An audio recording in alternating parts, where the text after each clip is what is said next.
Good afternoon. It's Celeste of Astrology by Celeste here on this beautiful Friday afternoon from broadcasting from California. I'm so excited. I'm going to have a cosmic conversation with Mecca Woods. And hey, Grace, how are you? So nice to see you. Let me invite her up. Let me see.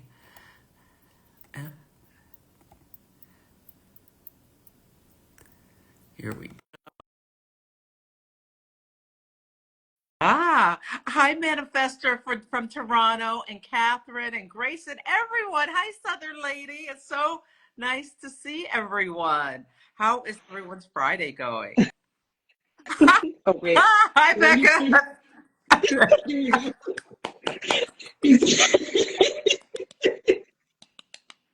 I love it. How are you? I am so good. It's so nice to meet you, face to face. Yes, it's so wonderful to meet you. I love your work, and I found you through your podcast that you had with Yeah. Janelle, and I love the episodes you guys do together. We have a friend in common, Colin. Yes, I love Colin, aka Queer Cosmos, one of my most favorite Geminis in the world. Absolutely, and our teacher in common is Rebecca Gordon. Rebecca Gordon, yes, Rebecca Gordon astrology. Yeah, Rebecca's amazing. Absolutely. So why don't you introduce yourself to everyone to start off with, in case anyone doesn't know who you are?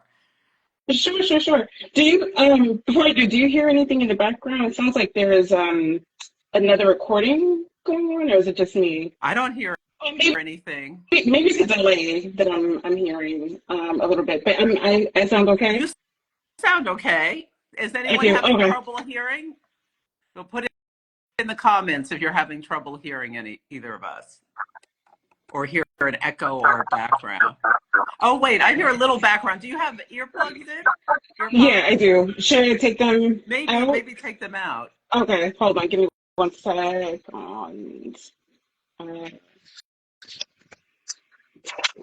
um, all right. Where did I put those?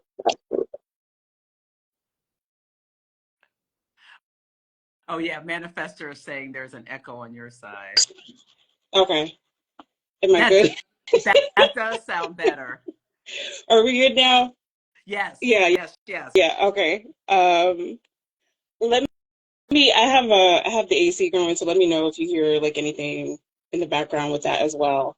But to introduce myself, my name is Mecca Woods. I am an astrologer. I've been an astrologer, gosh, for over a decade now.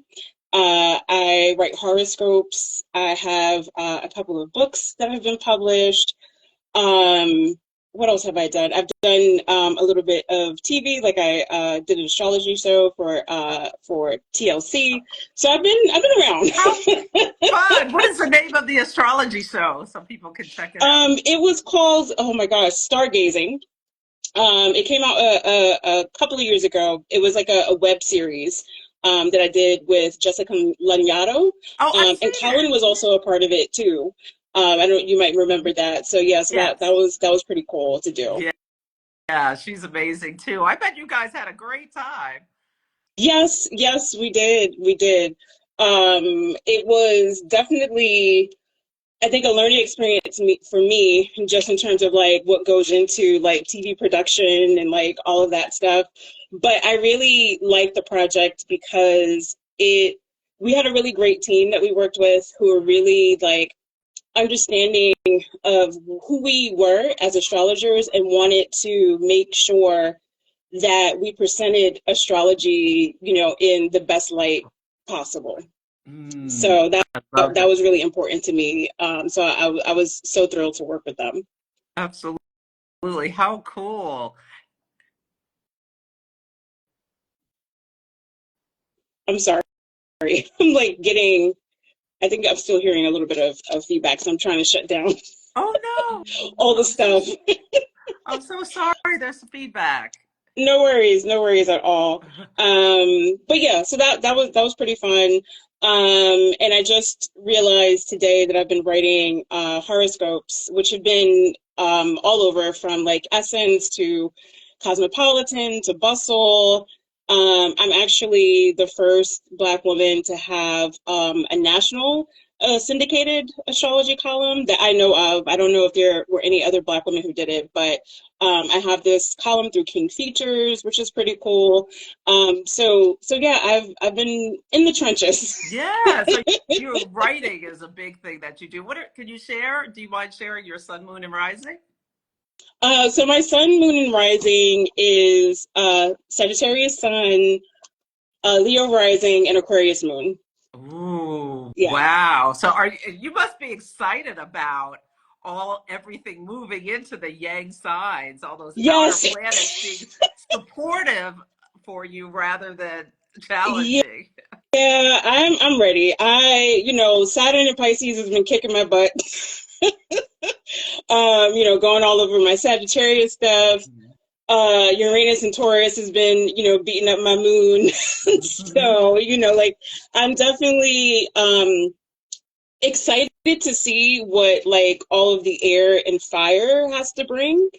But I'm also grateful for some of the lessons that I had to learn with the more challenging transits that I've been going through, for sure. Yeah, so that's something we want to talk about today because we are in a time that there is a lot of challenge just in the energy and the experience of this going through these 29th degrees. Oh my God, and going into a new sign. So what Yes, wisdom can you share with people about like what do you view as the most challenging aspects to deal with, and any yeah, wisdom about helping us through these times? And I know dealing with Saturn and Uranus at the same time on yes, your personal, the most intimate parts of your chart has got to have taught yeah, you a lot. yeah, yeah. I find that hard transits to the moon in the chart, I often find it really difficult because like our moon is connected to the softest, most tender pieces of ourselves. And I think that you can relate to that because I know that you're a Cancer rising Mhm. with the moon ruling your chart. And yeah, I feel like whenever there's like an impactful transit, especially like, like a square or an opposition, some conjunctions even, that are really intense and hard, to the moon, I feel like that's definitely one of the most difficult transits or experiences to go Mhm. through. But I also feel like if you're someone, so for example, I have an Aquarius moon in the seventh house of my chart. So a lot of my life has been spent, helping people, showing up for people, prioritizing other people before myself. And I think that for me, when back when Saturn was in Aquarius, that transit through my seventh house, through my relationship zone, on my moon, really helped me to step back and say, like, wait a minute, I'm doing way too much for everybody else and not enough for myself. And I think that was the start of me kind of going through a self, like a deeper self-nurturing phase. So even Mhm. though it was really difficult kind of going through some of those changes and challenges, the gift that I got from it was being able to like find a better balance between the me and the we. I love Yeah. that. Yeah. Yes. Yeah. These transits challenge us, but we can grow through them. And people get really nervous when they see Saturn coming, and especially like coming to your moon or sun or what have you. And do you have Right. recommendations about like how far in advance to be aware that this is going to start impacting your chart? I typically tell people, especially a couple of weeks ahead of the exact transit. But why don't you share how you dialogue with Yeah, people? so I think, like a lot of times when people come to us, for astrology readings, Mhm. usually because they're already kind of in the thick of whatever is going on in their lives and they're just trying to figure out like, when is this going to be over? Is there anything that I can look forward to? Like how do I navigate this? And one of the things that I think that I often find myself talking to people about is how to be present to the moment Mhm. versus like constantly looking too far ahead at like the future, right? So like usually when I'm doing readings, like we'll talk about like what's coming up from like 6 to 12 months out. But if it's a difficult transit that they're going through, which often lasts, it can last upward to like 2 to 3 years, depending on what planet is impacting them. Sometimes it's multiple planets at once, right? I think it's important to let them know, like, when they can expect a more positive shift, but also to kind of help them to um, hold space for themselves in terms of where they are right now, because I think one of the things that I find about being an astrologer is like I've had to learn how to be more present to the moment as well, because I know like when we talk about like we're making our predictions and we're talking about like what's coming up next, a lot of times I've if I've not said it myself, I've seen other people say like, oh, I can't wait until Venus gets to Gemini, or I can't wait until like there's always this thing of like, I can't wait. And I'm a Sagittarius, right? So I'm always like looking on the horizon, trying to figure out, all right, where do I want to shoot this next arrow? When's this next big thing coming in, right? So I definitely have had to give myself my own advice, right, in terms of like finding the beauty, or being able to hold the space, for the present rather than like rushing into the next thing. Because if we aren't able to do that, then we're always going to be looking for the next thing. And Mhm. that can rob us, of the beauty of the now, even if what we're going through might be uncomfortable, right? I Mhm. think, we live in a society that places a lot of emphasis on appearances and things like consumerism. And like I remember, I don't know about you, like it's funny that we're doing this on Instagram, because I remember the days of Instagram where everything was just like super glossy photos of Mhm. people's travel and their trips and their and it either gave you something to aspire to, or it kind of made you a bit jealous of like, like why can't I have that, right? And so I find that we often have like this preoccupation of kind of looking outside of ourselves, looking for something else, to distract us or to like move on. And I think that there is something to be said for going through a challenging time or going through something and just being able to sit with that versus trying to rush into the next thing. I don't know. I What think do you? that is such great wisdom. Yeah, Absolutely. The more we can yeah, stay present in the moment, the better. yeah, Yes. yeah, Especially through totally. this time. There's so much to learn about ourselves, especially through these retrogrades that we just finished up. Oh my God, that was the beginning of this year has been Yeah, a yeah, lot, yeah, a yeah. lot. First quarter of this year was definitely tough. Especially for me being like this super duper fire sign who's used to being like, I want to go out, want to make, but I'm also in a 12th house annual perfection year. Oh. And so this idea of like surrender and patience and finding the value of stillness is something that is really resonating with me right now, Mhm. right? Because I think, that's the thing about astrology. It teaches us about timing, Yes. right? And about cycles, right? Mhm. And when you think about the seasons, right? When they say like there's a season for everything, there's a season for going and moving and things are happening and you're making stuff shake and it feels good. And then there's the time, the season for quiet and rest and reflection, right? So I think that it's important for us as human beings being in alignment with, the seasons, being in alignment with the planet, right? That we honor our own seasons and our own cycles, which means that there's going to be holding space or room for the times that aren't always so nice and glamorous and pretty and Mhm. fun. I love that. Oh, Volcanique said, my 12th house perfection year was the best year of my life. Ooh, I love that.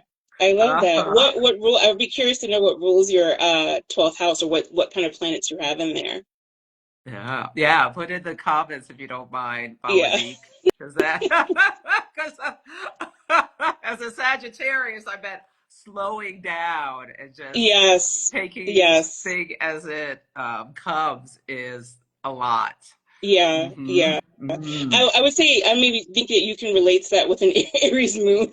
Absolutely, absolutely. Like one of the things I'm trying to do, and I'm, Hmm. really into the moon and the moon cycles being a Cancer rising, Mm. is to really start with recognizing the balsamic moon phase, the 3 days leading up, 3.5 days leading up before the new moon, really Hmm. trying to slow myself down during that time and not trying to push forward and Right. trying to be more in sync with and be more Y- intentional about that Right. because I'm someone with Taurus sun, Aries moon, and Saturn on my sun. I could just go, work. Right. Right. it's Yeah. it's it's it's really something that I need to focus on.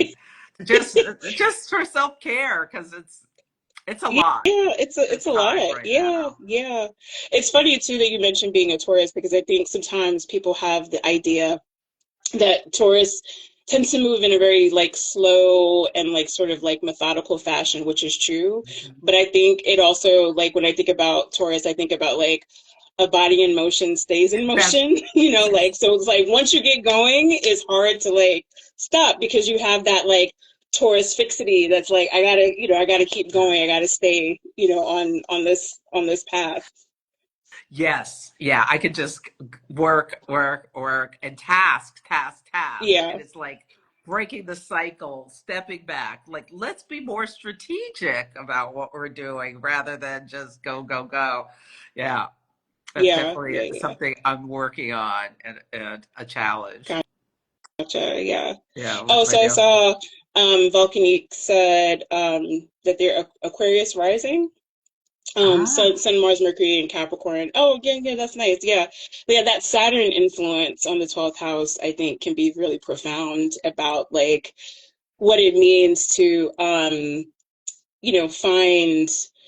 find strength in the stillness, and like really having the appreciation for like quiet and solitude. Yeah, yeah, I love Hmm. that. I do too. Um, yeah, Yeah, yeah. yeah. What are some of your like ideas around like how to reframe some of the anxieties that people might feel, with respect to like things that are coming up in their chart or like what's coming up in the Hmm. sky? Well, one thing that's been such a lesson for me, Mecca, has been my nodal return is coming.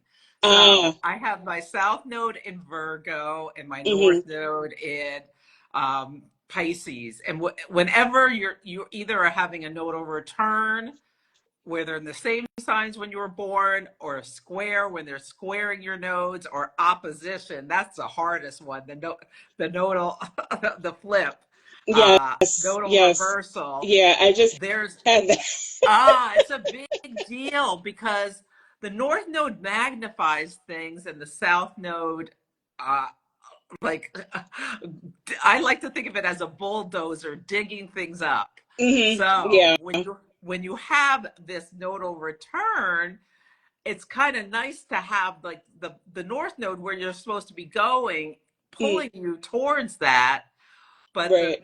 but the south node also when one of the hardest transits is when it's going through your first house, but it like digs things up, which can be a gift for you to recognize. Like I have my south node in the third house Mm, in Virgo, so right. I have been made aware, and I'm really working on it about what are the things that bring me some anxiety and lead me Mm, into trying to be controlling to right. have the way I want them to be, and understanding that the collective is experiencing things like that are rooted in my natal chart where we Hmm. don't know where we're going. What is the Right. sky doing? Blah, blah, blah, and and how it's leading into the North Node in Pisces. Well, in the absence of anything that makes sense, like making things Right. up, that has been a real lesson. And the Mm-hmm. nodal reversal, when your shadow traits, because the south node in your chart is connecting with the north node in the sky, are Right. being like potentially magnified and brought to your attention so you can realize where you are on that Mm-hmm. path. I Right. think that's a really powerful thing that people can really experience as well, not just Totally. the conjunctions and squares. And just because I'm in it right now, Right. I Yeah. have had Yeah. so many profound, like in healing Mm-hmm. experiences. Like Yeah. I'm going to tell about myself, but like when everything is going well, Mm-hmm. sometimes I use my mind to imagine up some kind of problem, and I'm Yes. realizing it because Yes. Yes. Yes. No, I 100% get that. I have a Mercury in Capricorn that answers to my Saturn in Virgo.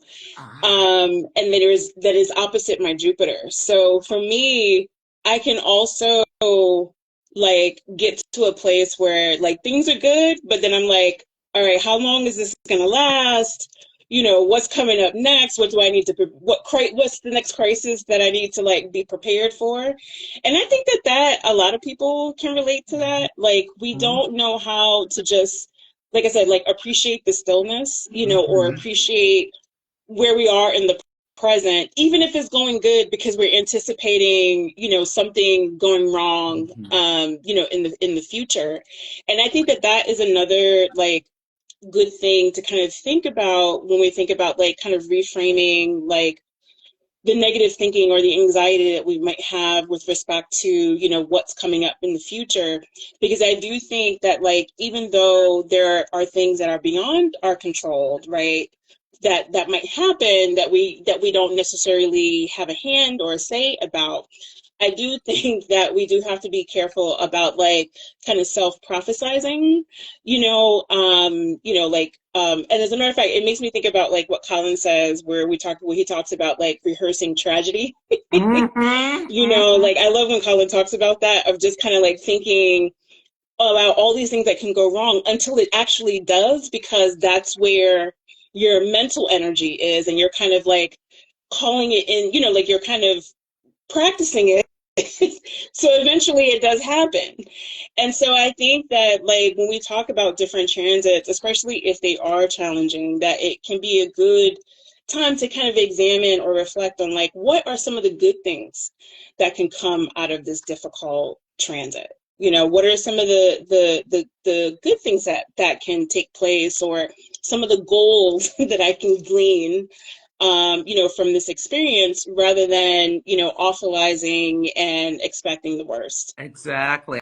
I love that. And Saturn can be earned success. And Yes. I'll never forget when Saturn was squaring my Mercury. I was taking Mm-hmm. this astronomy class. Mm-hmm. And it's like, it's not really my jam, all of Right. that, but it Right. was important for me to finish the class. Right. And it was hard and it was challenging, but I learned some stuff. And it, like, at the end was right when Saturn was the perfection of Saturn squaring my Mercury. So I was putting in all this mental energy Mm-hmm. to learn Mm-hmm. something that was challenging for me. But once it perfected, it was like this achievement, and I Right. did well on the final or what have you. And this could be like anything. You're struggling on a project at work, or you and your spouse or whoever are having these like tough conversations or working through how you're going to do something. And when it perfects, Mm. there is this sense of achievement because an earned success, like Jupiter Yes. sometimes drops things into your lap and it's all Right. yay, but Saturn is Yeah. like you put in the effort and Yes. you got somewhere. Yeah. So No, I feel like no, that's totally. When Saturn was in Capricorn, and meeting up with my Mercury, that was when I wrote my first book. And I don't think I would have ever wrote the book because prior to that, I was so like afraid, like, oh, I don't know if this is going to be good enough. I don't know if I can sit down and do that. Like, it was just all these thoughts that I had about like, this is going to fail. This is not going to work. I don't know if I have the time, like making up all these like, sort of excuses about why I couldn't do it. And then when Saturn came along, was like, no, you're going to sit there. You're going to make time. You're going to, take as long as you need to get these ideas and these thoughts out until until you finish. And I did. And that was something that I felt very accomplished and very happy that I actually sat there and put in the work to do. Because when I was a little kid, and people would ask me, what did I want to be when I grew up? An author was something that I wanted to be because I used to love to read. Me So I was too. like, I want to be a writer. I want to be an author. And I was actually able to accomplish that all those years later. So yeah, I totally agree. Even, it reminds me of a time when I had a client Oh, who, had gone through a there's a breakup. question. Oh, What is yes. the name of your book? Oh, it's called Astrology for Happiness and Success. That's the first book. That's the one that Saturn Saturn helped me with. But I also have an astrology journal called the Astrology Journal as well. So yeah, I have two books. But that Saturn transit was like the door, to the gateway to me realizing that like actually I can do this, I can become an author. So that was a huge accomplishment, for me that I actually that I had to work for. So yeah, it was challenging during the time that I went through it, but it led to, success afterwards. Yes, a Um, love letter to but Saturn we're doing. yeah, yes, I love it. Yeah, I mean, I appreciate like Saturn is tough, but I appreciate the lessons, Mhm. And like I was saying, like there was a time when I was talking to a client who was going through a breakup and was feeling kind of down on her luck, down on herself, down on love, and, we were talking through it. And at a certain point, she had said to me, oh, but, Saturn is going to be going through my seventh house soon. Does that mean that I'm going to be like alone? Like, she was really concerned that that Saturn transit meant that she was destined to be alone. And I had to tell her, like, no, first and foremost, I think also too, like not all transits are created Mhm. equal, right? Like different people can experience the same transit, but it doesn't necessarily mean that that's going to be the thing for you, right? But also, I told her, I said, I had Saturn go through my partnership zone, and not only did it help me with establishing better boundaries, but I also found, my partner who I'm with now, my committed partner, and we, we're deep in love, and, things are going great, but it's also an adult, healthy relationship too, that Mhm. requires work and things like that. But You it wasn't, got so I had to, clear. gave her that example, and for her to not worry, or like Mhm. self-prophesize that that was going to mean, something bad for her. Yes, you got clear about about boundaries, and I think that could be Right, extremely healthy challenge, even if like it means, oh, your relationship's going to be tested in some way. right. But yeah, the Yeah. strongest relationships go through tests. Yeah. So Yeah. everyone does. Yeah. Yeah. Yeah. Well, with Or Saturn. even, when I think about like people going through like a Pluto transit, like Mm, Pluto is one of those transits that often really uh, creates like a very profound, a deep and profound change, in a person's life mm, that sometimes can be attributed to things like loss, or, being stripped of something that you thought was really important. But then after going through that transit, you're like, why was I so, attached obsessed to or that. so focused on this thing that isn't even, I don't even care about this anymore, And I think that, Pluto transits can be scary, but one of the things I find with Pluto is that Pluto doesn't abide by like self-denial. Mm, Like it's only difficult when you try to gaslight yourself into believing or thinking or living in a way that really isn't like authentic, mhm, to who you are. That's when Pluto tends to create like problems. But mhm. when you but when you're honest with yourself, when you're honest with others, when you kind of are brave enough to face your fears, then I find then that's when we get like that more cathartic sort of healing and empowering side of Pluto, Hmm. where it's like, if I can conquer this, then I can conquer anything. If I can deal with this, I can do it. Like that kind of energy that comes with a Pluto transit too.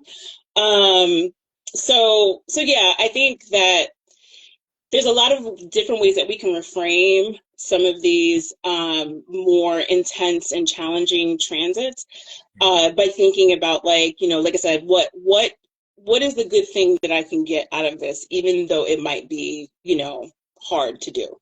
Hmm. Yeah, I love that. Yeah, my Pluto was eclipsed with the March 14th lunar eclipse, Oh, wow. and it Yeah. has showed up in so many ways, and it's in my third house in Virgo. And Did you one of the find like it was like a flushing out, like a cleaning out, like a detox?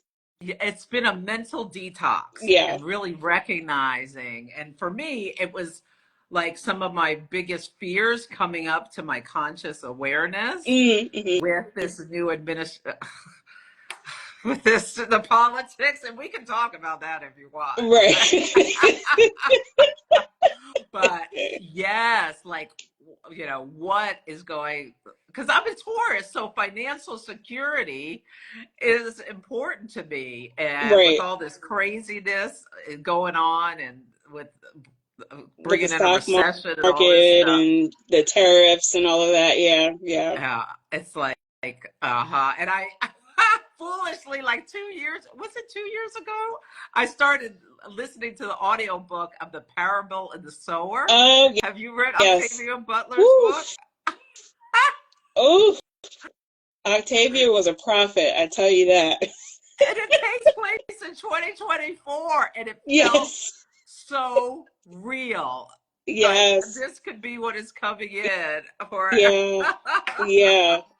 Yeah. I love I don't know, I'm an Aquarius moon, so I love me like science Yeah, fiction, because I yeah. feel like it's so good at kind of highlighting, like, mirroring kind of like what real life can be, even though we have, like, these like zombies and vampires and, all these, aliens and, this, but the story, like the allegory, like, I feel is so, relatable, especially with Octavia Butler's books. Yeah. Hmm. Yeah.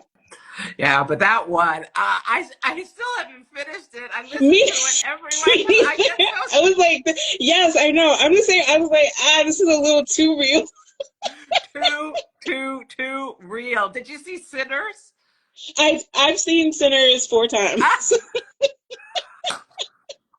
That feels so in line with the current energy, and I'm just feeling Yeah. that something like and this is what Saturn going into Aries is like going to be a difficult transit for the United States, and I feel like Yeah. it's bringing this reality into our faces about Yeah. the racial divides, and it's so Yeah. much is going on about all of this right now, and finding out the Yeah. Pope is part black.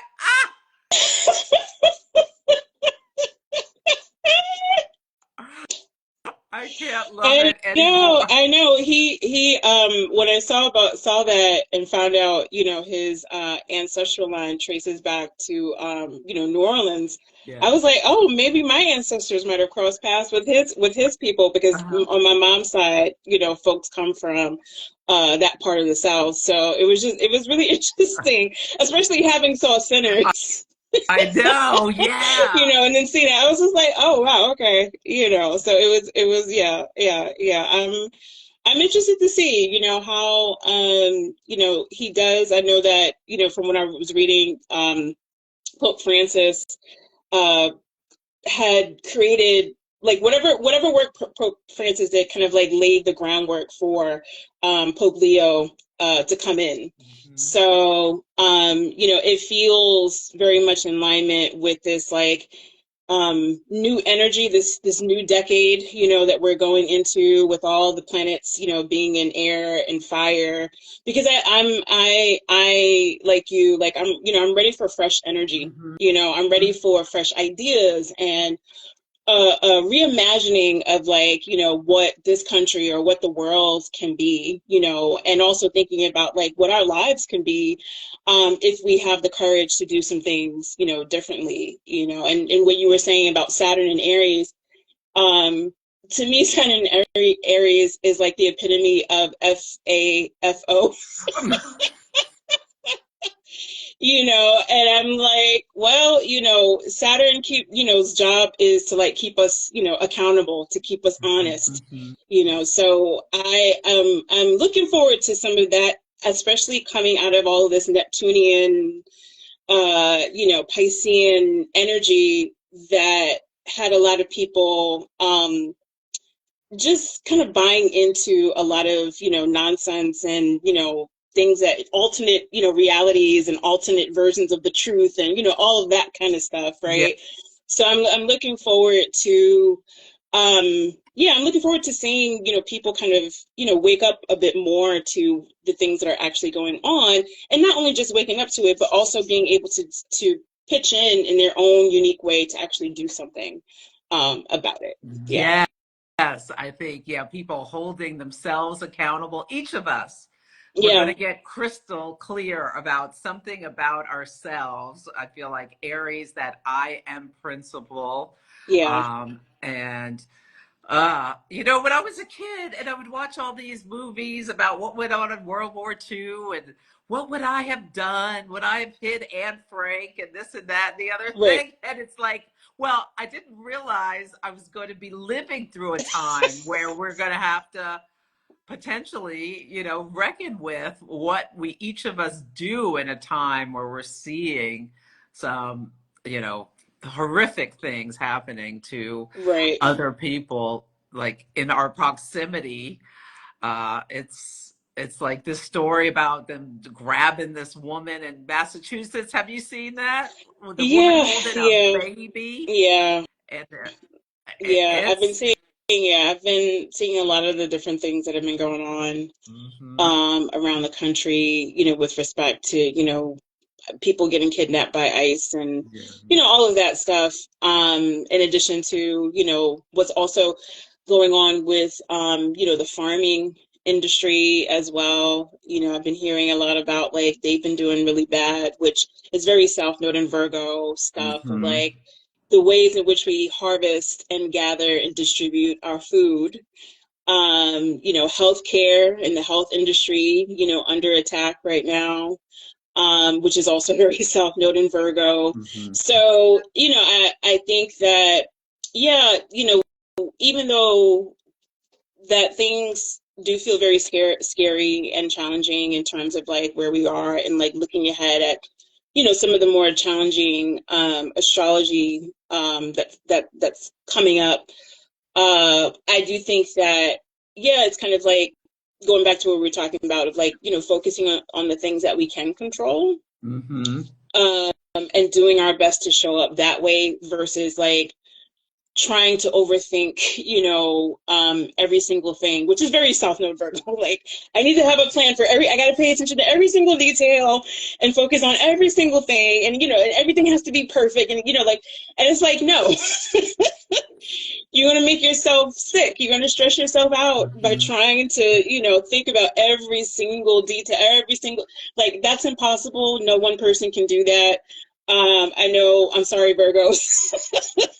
my Virgo, my Virgo infused people, like, we can't do that.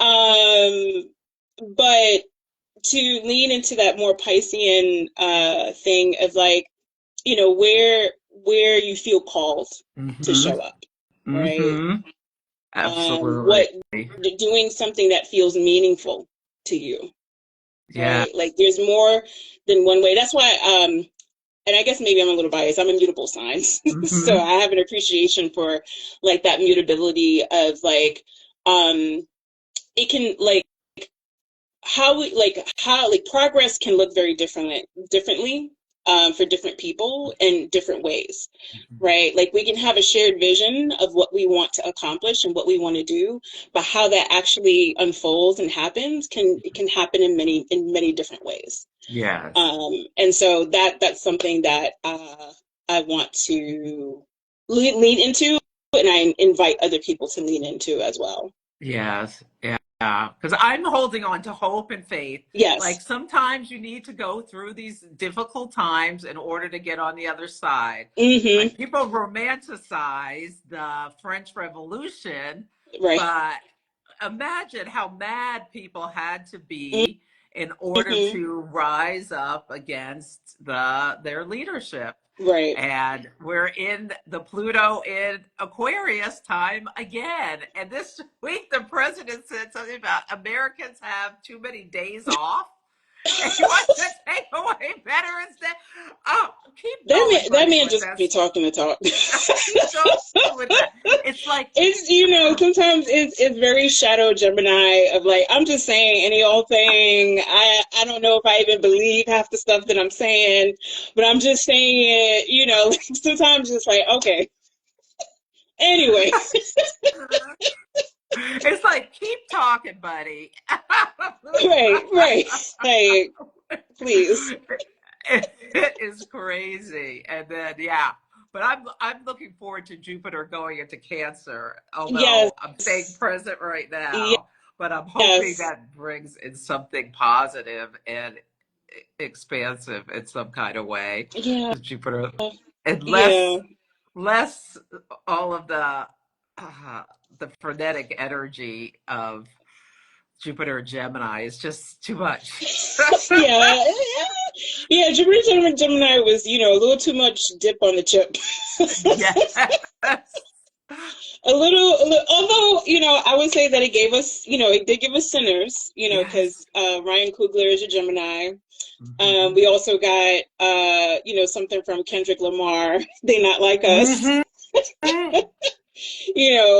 So some of the good, there are good things in the world that are happening, with some of the Geminis, producing art, that we can, because I'm a strong believer that we need art, to remind us of our humanity and to give us, inspiration and hope and also joy, like everything, like every conversation doesn't need to be so serious, which I think is the beauty of Jupiter in Gemini. Like we could just, laugh and talk about silly things, or find the humor in things that might be a little bit more serious, right? I've been laughing Yeah. hysterically half the time when I see some of the things that are going on. That's the only Yeah. way I can deal with it. Hey, Omari. Omari is in the house. He says Jupiter Hey. and it's exalted in Cancer. This is good. Yes. Yeah. Yes. Yeah, yeah. Mhm. So I'm looking forward to Jupiter and Cancer. I'm going to be having a Jupiter return, when Jupiter enters Cancer. So I'm looking, forward to that energy. I'm looking forward to, what my hope is that with Jupiter and Cancer, it will, help to make empathy hot again. You know what I mean? Because Saturn being in Pisces, like I think it really, um, kind of led to a lot of like this lack of empathy, Absolutely. and people just being kind of like, why should I care about this? Or just like, making cruelty, and meanness, like the in thing, I'm reminded of, an astrologer, Judith Oh Hill, yeah. who I love, and you might be familiar with her work, Yes. where she has a book, on eclipses. Mhm. I think it's called Eclipses in You. It's a phenomenal resource. I It's definitely recommend people to pick it up. Where she talks about like each of the eclipses, in the different signs and the houses and like what they mean, especially like on a mundane global, level. And she talks about how like the North Node, especially with, Saturn and Pisces and North Node and Pisces, is often a signature of right wing governments, and hmm authoritarians, right? hmm And so, I think with Jupiter ruling that North Node, and about to go into Cancer, my hope is that it will bring out more empathy and more, just kind of like we're in this together. yes. Let's band together, and show what good can come out of humanity versus Mhm. just all the ugly, evil stuff. Yes, and I feel like as Americans, we're coming up to this choice point, And it's like, are we going to just keep dividing or keep the division going? Right. Yeah, and and uh, and right now I'm seeing so much in the about like racial dynamics when we really should be focusing on class, and that's they want us fighting about this stuff. And Right. are we going to, with Jupiter and Cancer, and the United States is a Cancer sun, Mm, like I feel hmm. like something's coming that a lot of people are going to take a step back and look at, okay, are we going to try to go back to thinking about things about our common humanity, or are we going to just Right. keep finger pointing and circular firing squad? And I just think, there are people on the fringes that are always going to be the way they are, really hateful or whatever. But Right. I Right. think it's really important that I don't know. I just don't think if we just keep going this road where we drive farther and farther apart, Right. it's not going to end well for No, the yeah, country. no, it's not, and it's interesting too that I find that like when Jupiter ingresses into Cancer, Hmm. the first stop that it makes is that conflict to Saturn in Aries. Hmm. And to me, and Neptune, Neptune and Aries is also there as well. Yeah. And so it's like this idea, like working for this dream, right? Hmm. Like what is the dream? What is the vision, that we're shooting for ourselves, for, our families, the planet, our communities, but also like that Saturn Jupiter square, which Saturn is already squaring, like with Jupiter being in Gemini and Saturn in Pisces, we're off already feeling that Jupiter Saturn Hmm. square. But when I think about it in terms of Jupiter in Cancer and Saturn in Aries, it's kind of like working, like you have to work for the reward. Like Hmm. it's not something that just lands in your lap.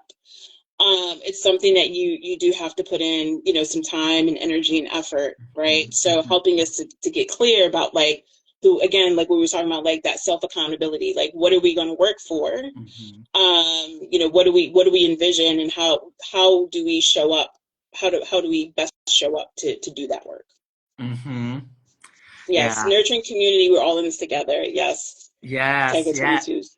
Absolutely, Teresa. Yes. So the more like getting to know your neighbors and your local, because there's power in the community.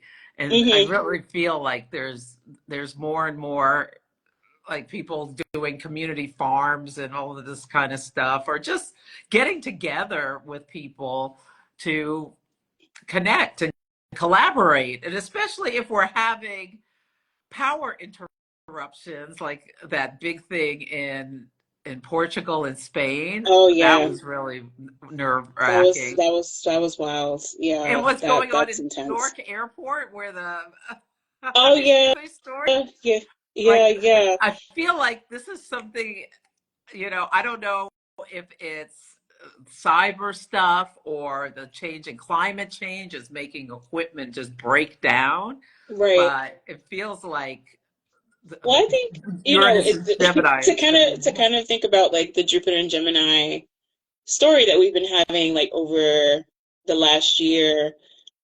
Two things can be true. Right? It can definitely be like outside interference, but it can also be climate, right? Like Mm-hmm. I think that a lot of the different challenges that we're facing, they're all interconnected, Mm-hmm. right? Just like how we on this planet are all interconnected, right? Mm-hmm. And I think that, for Americans in particular, a lot of us have been used to kind of seeing things like happen like outside of the country, and now more things are happening here, which is a reminder that we're all, this is a closed circuit. Mm-hmm. Everything that happens here definitely affects us, whether it's happening here, in our backyard or halfway across the globe. There's still, it's kind of like a butterfly effect.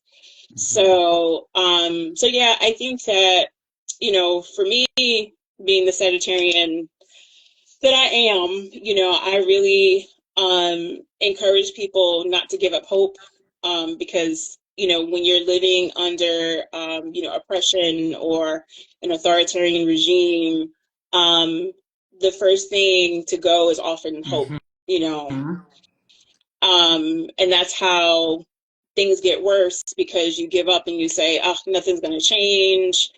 It's only got, like we start to self-prophesize, and Mm-hmm. expect the worst.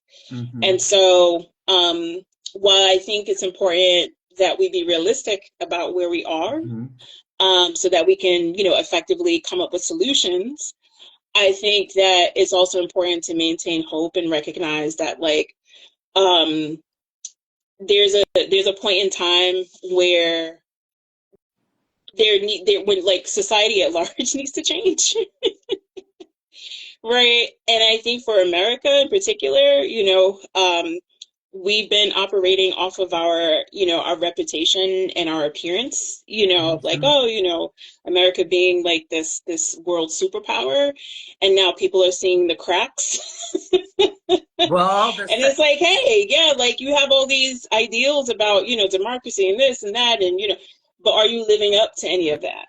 yeah. Right. And, you and I know that has, those promises have been made and broken many, many, many times, Mm-hmm. So it's like, now's an opportunity for people to like walk the walk, so yeah. So my advice, like I said, is to, like, focus on what you can control. Mm-hmm. Recognize that, we're in this together. And that's the thing too. Like, I think part of the thing is recognizing, like, when you need help and being brave enough to ask for it. So, Mm-hmm. like, the burden isn't solely on your shoulders.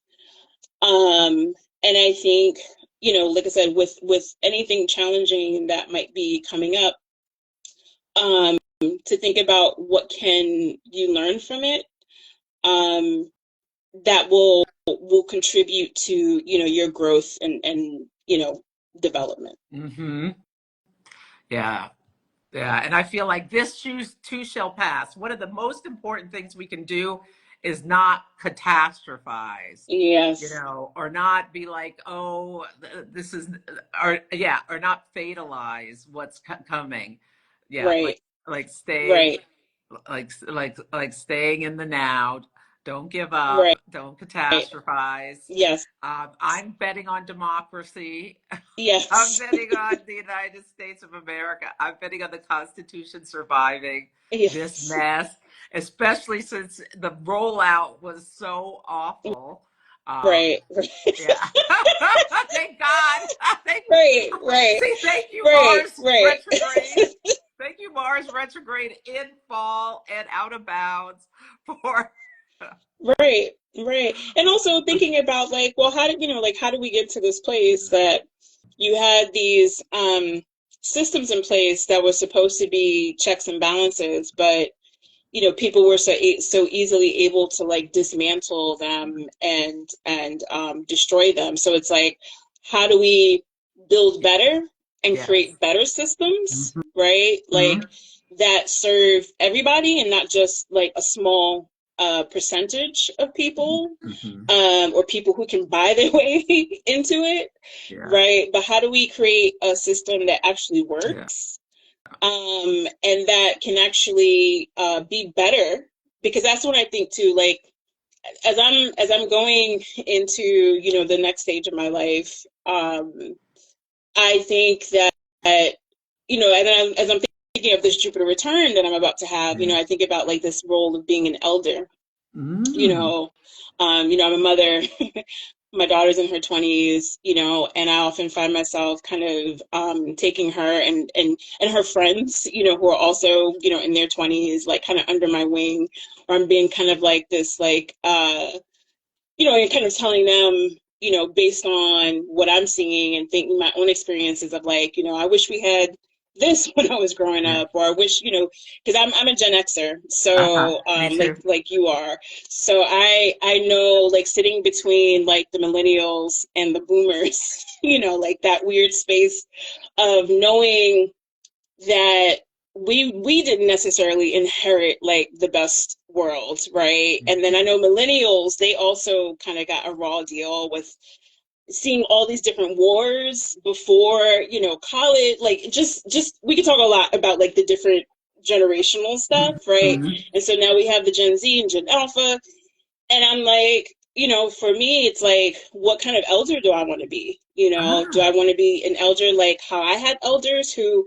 even though there was some level of them caring about us, right, and nurturing us, there was also a lot of tough love that I felt was a little too harsh, a little too Mhm. tough, Mhm. And I think that for me, with the Jupiter in Cancer, is like, how do we bring up the generations and lift up the generations that are coming in behind us, but doing it from a place of compassionate leadership versus my way or the highway kind of leadership, Mhm. you know?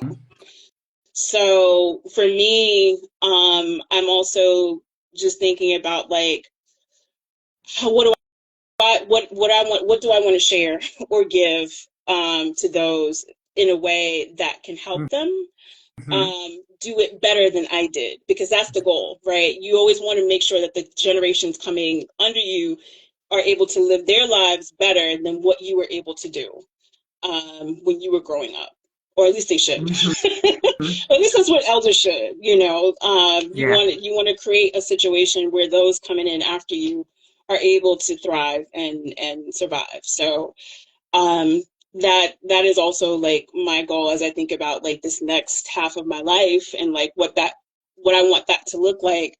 How do I show up as an elder to leave this world better than the way that I found it?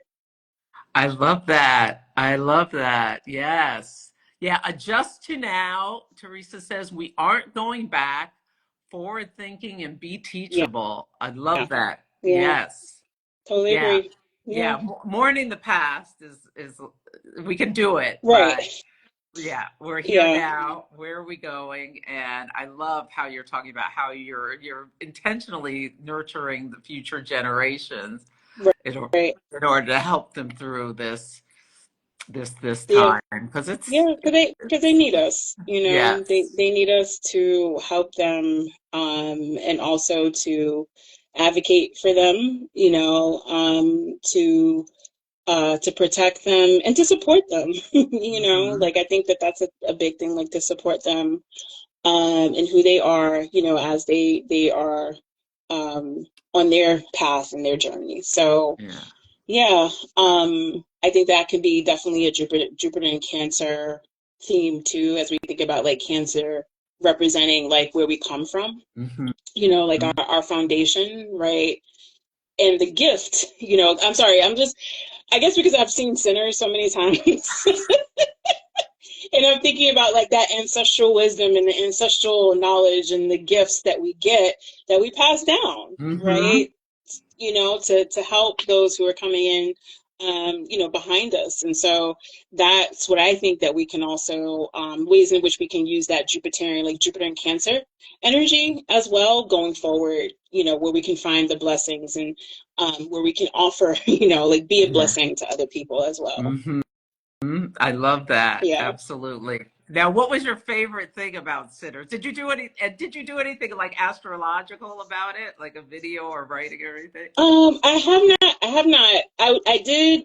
I was trying to look at the day that it was released, Ah.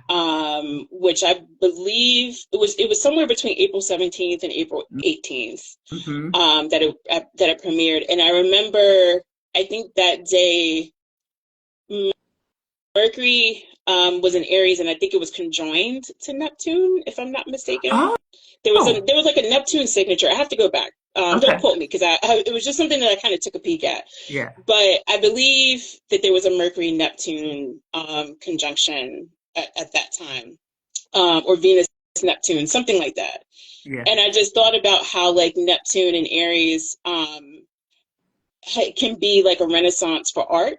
Mm. Because I feel like art has been in a weird space, over the last decade or so, a lot of art programs disappearing, and, a lot of artists um, being put in positions where they had to fight. Like, remember the whole thing with the actor strike, you Yes. know, um, like just being put in positions where they had to like fight for their worth and fighting for their money and, fighting to be, recognized and appreciated, which is such a Venusian thing, especially in Aries, right? Yeah. So I just have thought that I mean, it was just between the art and also like when I think about Aries, I think about Aries being like the pioneer, Hmm. someone who's setting the trend or doing something groundbreaking, and how everything that's been coming out about this movie is how it's been breaking records, Yes. and how it's been like even the deal that Coogler got with the studios, how that was like unheard of until this point in time. So my hope is that it opens the door for more artists to be able to do, the same thing.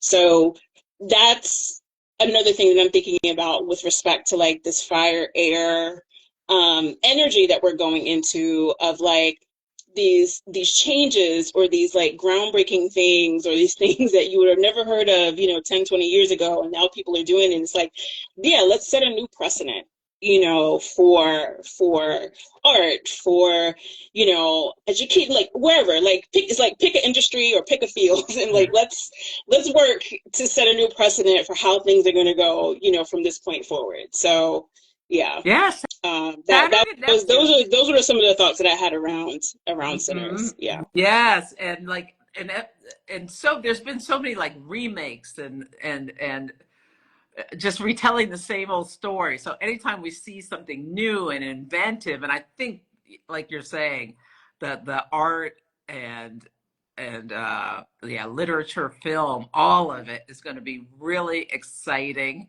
And I think about making your own dreams come true with Saturn and Neptune and Aries. We got this Mm-hmm. big new start coming, Yeah. and there Yeah. could be like opportunities that we never even saw coming. Yes. So don't lose hope or faith is Yes. is is I think important Yeah. for us Like, all to remember. no, I 100% agree with you. And it makes me think about like conversations that I've had with my clients, many of whom are entrepreneurs or creative people themselves. And we often talk about like, you know, how to overcome the fear of doing a thing if you don't have like any like examples to go off of, right? Mm-hmm. Because sometimes it's not about like trying to recreate what someone else is doing or to follow in someone else's footsteps, but sometimes like it's like just because you don't see that it exists doesn't mean that you're not the like you can be the one to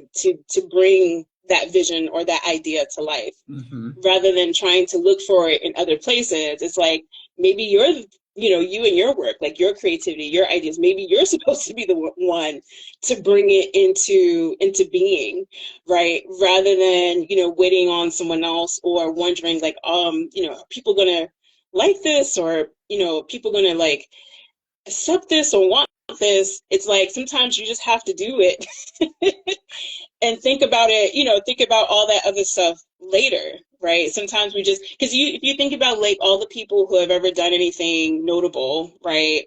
Um, no one else did it. They all Mm-hmm. had to be like pioneers. They all had to be brave. They all had to be, inventive. They all had to be open to taking a risk or Mm-hmm. taking a chance in some way, right? In order to do it, because there wasn't anyone else. So I think that that's something that we can also take from this Saturn and Neptune in Aries story of like Mm-hmm. the courage, um, or that being able to dare to do something new, even if no one else is necessarily doing it, because you might be the one to get that trend started. I love that. Yes. Be your own hero. I feel like Neptune and Aries is Yeah, like you could be your own hero. Vision what you want your life to look like, and, exactly. and take steps. Exactly. Let's take steps towards it. Wow. Well, Yeah. this has been so much fun talking to you. Uh, Likewise, Celeste. yes. Well, tell everyone how to find you. Are you speaking at Norwalk? No, not this year. I did Nora Oh, last year. oh, okay, okay. But I believe that you can find my talk because I know that they make the talks available for sale Yes. on the website. So you can find my talk was about how to build an astrology Hmm. business Yes. from scratch. So if anyone wants to check that out. But in terms of where you can find me, I mean, you can find me here on Instagram. I'm not always around, but I do pop in from time to time. Lately I've been kind of, browsing around, was it Blue Oh, Sky? Because ah, I abandoned Twitter. Everybody, I'm one of the people who have jumped ship and tried to find, other places to go. So I'm on Blue Sky, under the mechanism. And you can also find me at my website, which is mylifecreated.com. If you want to book a reading, if you want to find out where to get my books, I also have a class as well on there that that you can kind of go at your own pace. So yeah, that's pretty much where I'm oh, at. all right. Well, I am going to go follow you on Blue Sky. Yes, Although I'm having trouble balancing all these social media things. I know it's very Jupiter and Gemini. Like I don't where do I go? Yeah, Where do I like put trying my to. I know me too. energy? I'm trying to streamline everything as well. Mhm. Yeah. Well, thank you so much for sharing your wisdom about Thank you, Celeste. It how was we a get through pleasure this to time. chatting with you. And I told you that you also share a name with my daughter. Yes, I love that your daughter's name is Celeste. Oh, I Yeah, love yeah, that. yeah, yeah. Well, I look forward to meeting you in person Same, someday. And same. you take care of yourself. And yeah, come back anytime and we can chat about a different topic Uh, or your next book or whatever. a great, would love to. Thank you. Thanks for coming. Thanks All everybody right, for joining. all right. Bye, Bye. guys. Thank you, guys.